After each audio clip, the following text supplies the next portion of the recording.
মেয়ের হঠাৎ বায়না উঠেছে হাইড অ্যান্ড সিক বিস্কিট খাবে। তা ভাবলাম বাজার থেকে আজকে কিনবো না, আজকে বাড়িতে বানাবো আর তোমাদের সাথে তার রেসিপিটা শেয়ার করব, যাতে তোমরাও বাচ্চাদের জন্য বাড়িতেই বানিয়ে ফেলতে পারো হাইড অ্যান্ড সিক বিস্কিট। ভীষণই কম উপকরণ দিয়ে কিন্তু আমি এই হাইড অ্যান্ড সিক বিস্কিটটা বানিয়েছি। তাহলে চলো দেরি না করে শুরু করি আজকের ভিডিওটা। তবে হ্যাঁ, ভিডিওটা শুরু করার আগে বলবো পুরো ভিডিওটা দেখো, নাহলে ছোট ছোট অনেক কিন্তু টেকনিক আছে যেগুলো মিস হয়ে যাবে। আমি এখানে নিয়েছি 50 গ্রামের মতো বাটার কিন্তু দেখো রুম টেম্পারেচারে, যেহেতু এখন একটু শীতকাল চলছে তাই বাটারটা কিন্তু একটু বেশি শক্ত রয়েছে। এতে দিয়ে দেবো হাফ কাপের মতো গুঁড়ো চিনি। চিনিটা কিন্তু গুঁড়োই নিতে হবে, দানা চিনি নেওয়া যাবে না। এইভাবে প্রথমে মেশাতে গিয়ে দেখবে একটু লাম্পসের মতো হয়ে থাকছে, দানা দানা। এর কিছুক্ষণ বাদেই দেখবে ঠিক এইরকম টেক্সচারটা চলে আসবে। এর থেকে বেশি আমি আর মেশাবো না। এবার আমি এতে দিয়ে দেব হাফ কাপের মতো ময়দা আর দিয়ে দেব 2 টেবিলস্পুন কোকো পাউডার, দিয়ে দেব হাফ টিস্পুনের মতো বেকিং পাউডার আর 1/4 টিস্পুন দিয়ে দেব নুন। এরকম একটা ছাকনা নিয়েছি, কারণ ময়দা বলো বা কোকো পাউডার বলো তাতে কিন্তু লাম্পস থাকে, যেগুলো বিস্কিটের জন্য ভালো না। দেখো, দেখে বুঝতে পারছো কতটা দেখো লাম্পস বেরিয়েছে, তাই একটা ছাকনা দিয়ে অবশ্যই কিন্তু ছেঁকে নিও। এবার আমি হাতের সাহায্যে সমস্ত মিশ্রণটাকে ভালোভাবে মেখে নেব, অনেকটা যেরকম ময়দা মাখে সেরকম। দেখো এরকম একটু শুকনো শুকনো রয়েছে, তাই আমি একটু দুধ দিয়ে এটা মাখছি। আচ্ছা, তোমাদের এখানে আমি একটু বলে রাখি, যারা ভ্যানিলা এসেন্স ব্যবহার করতে চাও তারা অবশ্যই কিন্তু করতে পারো। আমি এখানে ভ্যানিলা এসেন্স দিইনি, ওই হাফ টিস্পুনের মতো ভ্যানিলা এসেন্স দিলেই কিন্তু হবে। চলো, একটু মনে হচ্ছে শুকনো রয়েছে তাই আমি আরেকটু দুধ মিশিয়ে দিচ্ছি। এইভাবে যখনই মনে হবে যে মিশ্রণটা একটু শুকনো শুকনো রয়েছে, দুধ দিয়ে কিন্তু মাখিয়ে যেতে হবে। দেখো আমার কিন্তু একদম ডোটা তৈরি হয়ে গেছে বিস্কিটের। এবার আমি এরকম একটা পেপার, এটা হচ্ছে বাটার পেপার, এর মধ্যে একটু হাত দিয়ে প্রেস করে নেব। দেখো এভাবে একটু ছড়িয়ে নিতে হবে, দিয়ে এটাকে আমি একটু বেলনা দিয়ে ছড়িয়ে নেব ব্যাপারটা। ঠিক এভাবে একটু চৌকো একটা ভাপ দিয়ে আমি এটাকে মুড়িয়ে রেখে দেবো রেফ্রিজারেটরে মোটামুটি 15 থেকে 20 মিনিটের জন্য।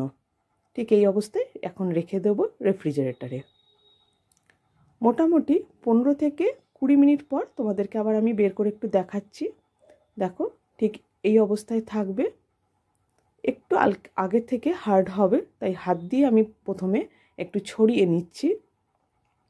তারপর বেলনের সাহায্যে আমি একটু আবার বেলে নেব, কারণ এবার আমি এখান থেকে বিস্কিটগুলো বানাবো, তাই একটু পাতলা করে নিচ্ছি। মোটামুটি 2 ইঞ্চির মতো থাকলেই হবে থিকনেসটা। একটু হাত দিয়ে চৌকো করে নেব। এ দেখো ঠিক এইরকম চৌকো করে আবার একটুখানি এর ওপরে আমি ছড়িয়ে দেব কিছুটা চকো চিপস। কারণ দেখো হাইড অ্যান্ড সিক বিস্কিটের ওপরে এই চকো চিপসগুলোই কিন্তু দেখতে ভীষণ ভালো লাগে আর বাচ্চাদের ভীষণ অ্যাট্রাকটিভ করে, তাই অবশ্যই কিন্তু এই প্রসেসটা করতেই হবে। আমি একটু বেলনের সাহায্যে একটু দাবিয়ে দিলাম যাতে করে চকো চিপসগুলো আটকে যায় ডোটার মধ্যে। এবার একটা ছুরির সাহায্যে আমি চারপাশটা একটু সমান করে কেটে নিয়েছি, দিয়ে এরকম একটা আইসক্রিমের স্টিক ছিল, এই আইসক্রিমের স্টিক দিয়ে এইভাবে ডোটার উপরে একটা দাগ করে দিতে হবে। হাইড অ্যান্ড সিক বিস্কিটে যেরকম দাগ থাকে দেখো ঠিক এরকম হবে দাগগুলো। পুরো যে ডোটা থাকছে সেই ডোটার মধ্যে কিন্তু এইভাবে স্টিক দিয়ে দাগ করে দিতে হবে।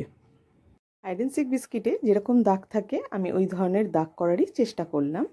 আচ্ছা, এবার একটা আমি দেখো এরকম স্টিক বসিয়ে নিচ্ছি যাতে করে সমানভাবে কেটে নেওয়া যায়।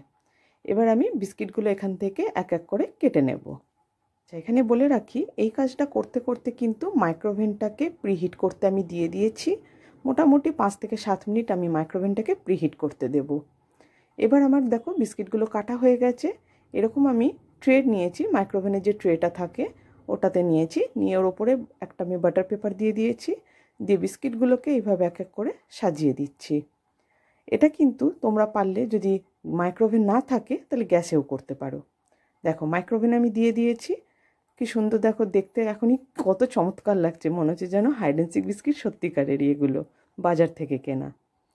আচ্ছা, এখানে আমি বলে দিই টেম্পারেচারটা কিন্তু আমি রেখেছি 210 ডিগ্রি 20 মিনিটের জন্য আমি বেক করব। কনভেকশন মোডে রাখা আছে। আচ্ছা দেখো, মোটামুটি 5 মিনিট বাদেই তোমাদের দেখাচ্ছি খুলে। এখনই দেখো বিস্কিটগুলো কিন্তু কতটা ফুলে গেছে এবং দেখতে কিন্তু খুবই সুন্দর লাগছে। আচ্ছা চলো, তোমাদেরকে এবার আমি 20 মিনিট বাদে দেখাচ্ছি। দেখো বিস্কিটগুলো পুরো কিন্তু অনেকখানি বড় হয়েছে আগের থেকে, তাই পারলে একটু ছোট করে মানে কাটবে। দেখো কতখানি বড় হয়েছে, আর দেখো চমৎকার হয়েছে না দেখতে। আচ্ছা, রেসিপিটা তোমাদের কেমন লাগলো বাড়িতে কিন্তু অবশ্যই বাচ্চাদের জন্য বানিয়ে কিন্তু আমাকে কমেন্টে জানিও। ভালো লাগলে বন্ধুদের মধ্যে শেয়ার করে রেখো। আর হ্যাঁ, আমার চ্যানেলে এই ধরনের নতুন নতুন ভিডিওগুলো পেতে হলে চ্যানেলটাকে সাবস্ক্রাইব করে রাখো, বেল আইকনটাকে অবশ্যই ক্লিক করে রেখো, যাতে করে যখনই নতুন কোনো ভিডিও আপলোড করব তার নোটিফিকেশান সরাসরি তোমরা আগে পাবে। তাহলে আজকের ভিডিওটা আমি এখানেই শেষ করছি। নতুন একটা ব্লগে নতুন একটা রান্নার রেসিপি নিয়ে খুব শিগগিরই আবার তোমাদের সাথে দেখা হবে। টাটা।